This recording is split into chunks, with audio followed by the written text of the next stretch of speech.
Plus, it's great to be fooled. A well-executed plot twist is such a satisfying thing, and there's a very good reason movies with successful twists are so overrepresented on IMDb's top 250. Plot twists!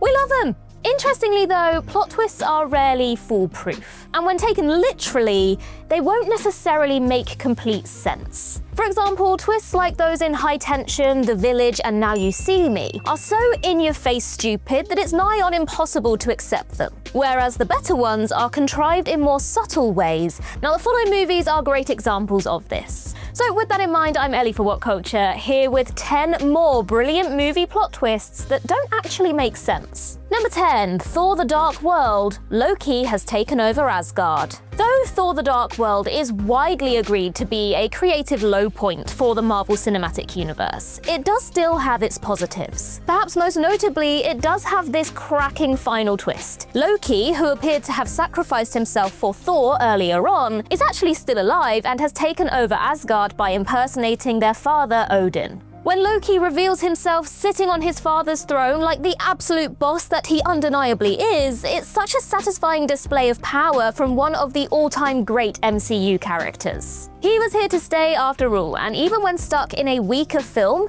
he was just as powerful, just as clever, and disarmingly lovable as ever. Because it's such a great moment in such a disappointing movie, it's considerably easier to overlook the logic holes in this ending. However ingenious and crafty Loki undeniably is, it does seem a little far-fetched that he was able to sneak past everyone and whisk the all-powerful King of Asgard away without anybody noticing. Like, doesn't Odin have any security? Furthermore, when Thor then next returns home in Thor Ragnarok, he finds his father lounging around and watching theatre instead of actually ruling. Didn't anyone else think this was a bit out of character for Odin?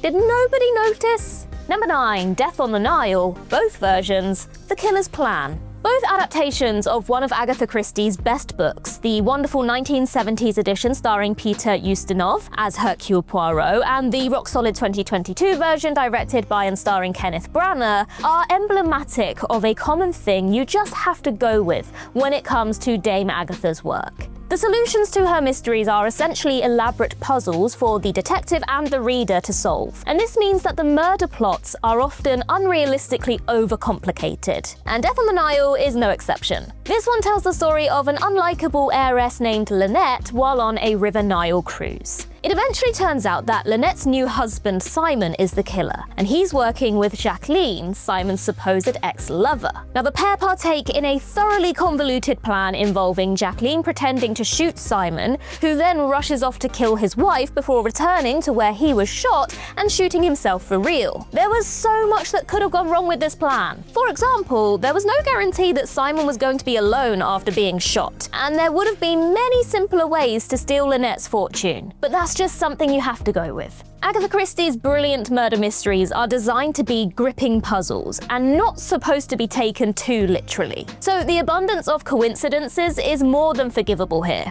Number 8, Gone Girl. Amy did it. In Gone Girl, Amy Dunn vanishes without a trace, and her husband, Nick, is accused of murdering her.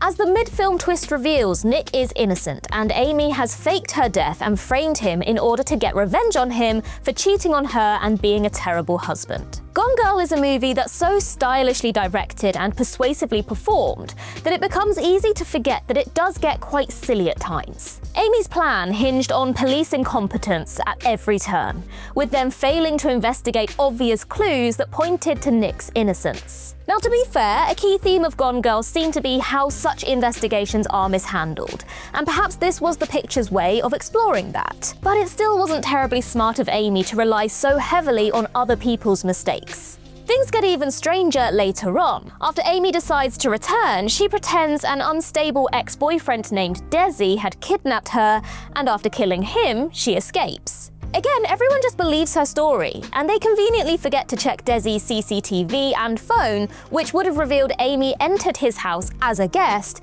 and that he was somewhere else when she disappeared. They also don't notice her self-inflicted wounds while examining her. Again, perhaps the stupidity of the investigators was deliberate, but this was still distracting, and Amy really wasn't quite as smart as she thought she was. Rather, she was exceptionally lucky.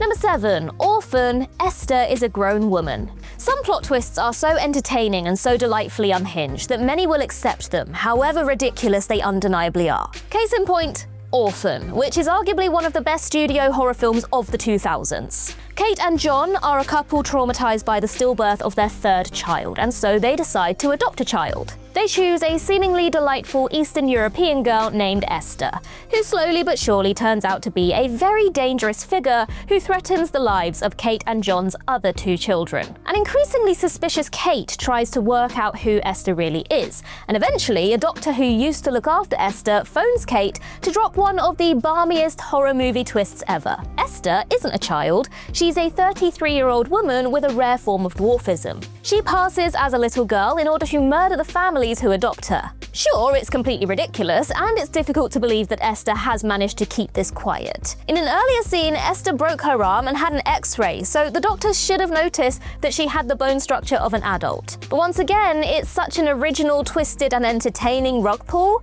that it's damn near impossible to resist it. Number 6. Harry Potter and the Goblet of Fire, Barty Crouch Jr.'s plan. Harry Potter and the Goblet of Fire is a tremendous fantasy blockbuster that's arguably the best Harry Potter film to date. Or certainly near the top of the list anyway. And one of the many reasons for this is its twisty, endlessly entertaining mystery storyline. Who entered Harry Potter into a dangerous magical tournament? And why? Well, it eventually turns out to be a villainous Death Eater named Barty Crouch Jr., who's disguised himself as Hogwarts Professor Mad-Eye Moody. The whole time, Crouch has been using a potion to disguise himself and has kept the real Mad-Eye imprisoned in his office. Crouch ensured that Harry ended up in the tournament and also ensured that he won each game so that he'd get the prize cup, which had been replaced with a magic device that teleports Harry to a remote graveyard. There, Harry is used in a ritual that resurrects franchise antagonist Lord Voldemort, and he barely escapes with his life. As is the case with much of the Harry Potter series, it's a fantastically fun storyline filled with clever plot twists. And yet there are plot holes. There's no getting away from that. The whole idea of several schools taking part in a potentially deadly tournament is pretty bonkers to begin with. And if Harry had died during any of the games, it would all have been for nothing. Furthermore, wasn't there a simpler way to get Harry out of Hogwarts? Just saying. Number 5. Star Wars Episode 3 Revenge of the Sith. Palpatine is the Sith Lord. Emperor Palpatine is pretty much the greatest character in the Star Wars prequels, as well as arguably the best Star Wars villain of them all. Sorry, Vader. He's a terrifying yet deliriously entertaining supervillain who completely wins in his plan to decimate the Jedi and turn the Republic into a dictatorship. And he does this through some Game of Thrones level political maneuvering. The Star Wars prequels are hit or miss in terms of their characters, and the acting is almost uniformly abysmal. So Palpatine was a breath of fresh air, in that he completely works and is beautifully played by Ian McDiarmid. As such, it can be easy to forget that regardless of how awesome Palpatine is, the logic issues that plagued the rest of the trilogy are still present. However powerful Palpatine undeniably is it really plausible that not a single Jedi detected a Sith Lord right under their noses? Not even Yoda, the most powerful Jedi ever, sensed anything, and this is a bit ludicrous. Now, to be fair, perhaps George Lucas's intent here was to highlight the arrogance and folly of the Jedi and how they partly caused their own downfall, but even taking that into account, surely someone would have caught on. Surely. Number 4. Saw. Jigsaw was in the bathroom the whole time. Saw is a very good horror film indeed, and while many things cemented its notoriety, it was perhaps the movie's legendary twist ending that really made it such a cult classic. The first Saw tells the story of a demented death game being overseen by the mysterious Jigsaw killer. And although the killer initially seems to be a creepy guy called Zepp, it's not actually him at all. Instead, the real Jigsaw killer was the apparently dead man who was in the bathroom with them the entire time. As secondary lead Adam plays the tape left for Zepp, the franchise's iconic theme begins to play and Jigsaw gets to his feet and locks the door, leaving Adam to die. So badass. The many sequels have all had their own plot twists, although none of them ever matched this. Now, there's no shame in that, for this ending is so great that matching it was always going to be a Herculean task. It is also another ending that is so good that many are unlikely to question its logic. It is a bit odd that Jigsaw chose to be in the bathroom instead of simply monitoring the whole thing from outside, where he could have stayed in control even more. In order to play dead, he'd taken a drug that relaxed his muscles, meaning that it would have been difficult to intervene had anything gone wrong. Once again, it's a little illogical, yet still brilliant. Besides, Jigsaw has always been one for complicated schemes, so it makes total sense. Number 3, the Wicker Man, Lord Summerisle's scheme. The real Wicker Man, i.e. not the one with Nick Cage, is a horror masterpiece without question, and perhaps the greatest folk horror of them all. It tells the chilling story of a pagan cult luring a policeman to their remote island via a faked disappearance, and then sacrificing him to their gods, hoping to revive their failing harvests. Poor Sergeant Howie is burned alive in a giant wicker man, which makes for a harrowing conclusion, a fitting coda to such an unsettling, thematically rich horror story.